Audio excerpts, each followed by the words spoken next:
Hi, this is Betsy Smith with Officer.com, and I want to talk to you about another one of the 10 deadly sins, and that is something that we used to call tombstone courage. Now, we encourage you to get back up whenever you can, and tombstone courage is basically people who don't like to call for backup, and we all know people like that. We don't want you to be one of those people. Now, we want you to get back up on anytime you start to get that hinky feeling, or you're pulling over somebody that maybe there's a problem with their tag, or you're certainly going to a call where you should have two officers.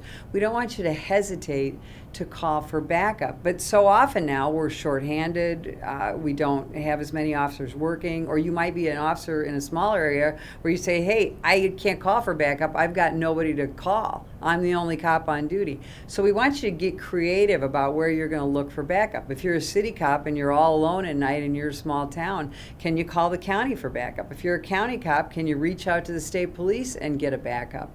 And can you wait?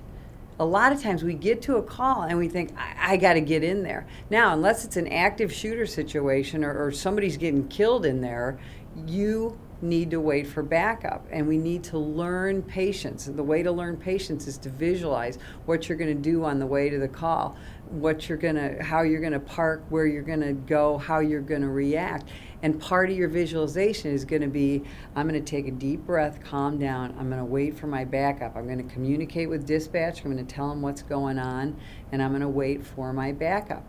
Now, part of the problem we have in a lot of agencies is we have supervisors and trainers who create an atmosphere of rushing in, or they have officers who do call for backup, and then later on these officers get teased. Hey, what are you always calling for backup for? Couldn't you handle that on your own? And we create that false tombstone courage in our people. So supervisors, managers, trainers, you need to think about your own attitude toward backup and what you're putting out there to those people that you supervise and you train. So we want you to think about backup, be creative in the way that you call for backup, think about who you can get to you, think about being patient, slowing it down, positioning yourself tactically while you wait for backup.